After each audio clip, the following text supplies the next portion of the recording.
BBC Wiltshire with Graham Mack. BBC Wiltshire. Rats. What do you think of rats? They've been seen in Swindon's Brunel Shopping Centre. The manager of the centre, Tony Wilkes, says everything's under control. So what it was is, I think with any shopping centre, you get, you will get kind of, you know, certain of vermin actually around, especially where there's food in any city town centres. But working with tenants, as they actually noticed one that was actually down in one of their basements. They contacted us. They brought their own pest control people in. We also brought our pest control people in, and then just put the controls in place. Justin Holloway is the managing director of pest control agency Prokill. Good morning, Justin. Good morning, Graham. So, rats. How worried should we be about a rat problem like this? I think there's always need to be concerned, but not overly concerned. We certainly don't want rats running uncontrolled around Swindon's town centres. That's what companies like us will do. We'll help control it, but we will never fully eradicate rats in Swindon. It's the same as any major conurbation.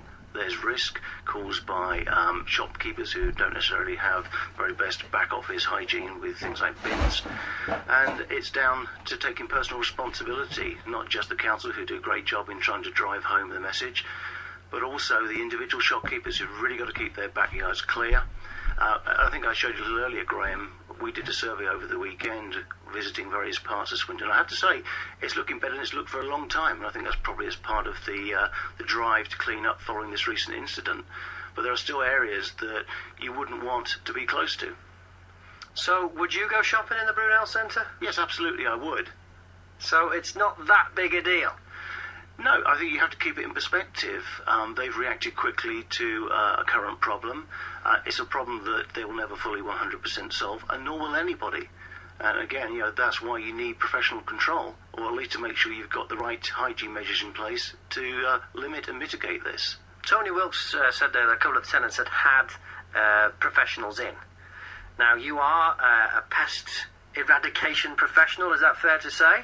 Yes, indeed, but also prevention. It's not just about eradication. I think this is the key message. It's the symptom that gets the press, isn't it? Absolutely right. The precautions that that you need to take to prevent this are not glamorous, and it's not just about hygiene. It's about the whole 10 yards of proofing as well. You need to think about the building infrastructure. Many parts of Swindon are quite old. You know, we're going back up to a couple of hundred years here.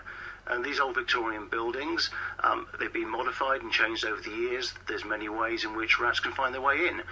Our job as pest control professionals is to advise the shopkeepers, advise the residents on how to mitigate this, how to prevent this. Yes, we have to deal with the flip side there, is that when they've got them, we have to control them. But our best advice is don't let it become a problem in the first place. Okay, well, we'll talk about some specific measures you can put in place to reduce the problems. Let's talk, how do you kill them? There's many ways that you can control them. I don't like to use that evocative word particularly. People don't like them, I can say that, you see. You can do, but you know, it's one of God's creatures, and we have to be respectful of that. So what we're trying to do is to prevent the problem, because they will always be here. But to answer your question very specifically, there are a number of professional products that people like ourselves use, anticoagulants that cause the rodent to die through internal hemorrhaging. And that's a poison. Yeah. It's a poison, yeah. There's means of catching. We use all different varieties of live catch traps. Live catch? You catch them? What's the point of catching them live? Well, in some circumstances, it's not appropriate to deploy anything else other than that. We have to pay very careful attention to not posing risk to non-target species. By that I mean, if you want to put traps down, you know, are you really going to catch that rat? Maybe you're going to catch a kitten. Okay. You know, we don't want to do things like that. You know, we have to be responsible in the way in which we behave in the community. Do you use these glue traps? We do, yes. In extreme circumstances, we do use them. How extreme would it have to be for that? Well, it's if you have a clear and present problem, and take, for example, you're a food production company in Swindon, you're looking to very quickly bring something under control, that is one of the means that you can use. I mean, this is a board covered in sticky stuff. It is indeed, The rat walks onto it and gets stuck. It doesn't kill him. Not just rats, pest controllers walk onto them too. But it must cause a lot more stress for a rat than it does for a pest controller to be stuck to a board half the night. Because it does sound a bit cruel to me. It does, and that's why DEFRA, who regulate what we do, have very specific measures or controls on how we use these devices. So we have to monitor them every 12 hours. So I see. there is an impact, a fiscal impact on using these techniques. But ultimately, we have to bear in mind what we're trying to do here, and that's to control public health issues.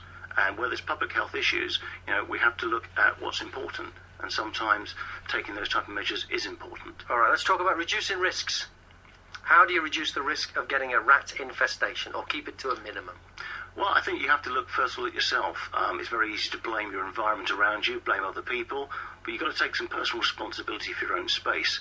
In the residential sector, one of the biggest contributors that we've seen over the last few years towards rodent infestation is composting. You're encouraged to be green. So you trot off to your local DIY centre, buy your local composting bin, put your rubbish in there. Fantastic, you feel really good about that. And a few weeks later, maybe a few months later, you're wondering where these rats are coming from. And quite often we are called in, and the very first thing we look at is the environment. That's where we start. We start at the right position, which is understanding why this has happened, rather than curing the symptom. That anybody can do.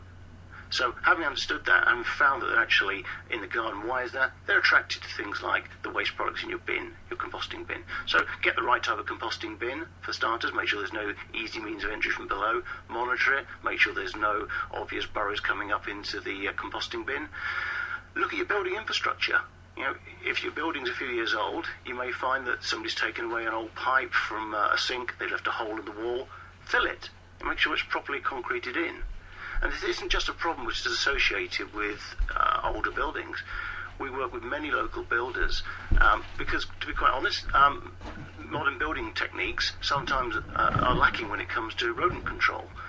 We're often called into rat infestations on the third floor in an apartment block. Seems a very strange place to have one, but it happens all the time. Rats are gaining entry through building defects at the sewer level. And again, it's not about killing the rat.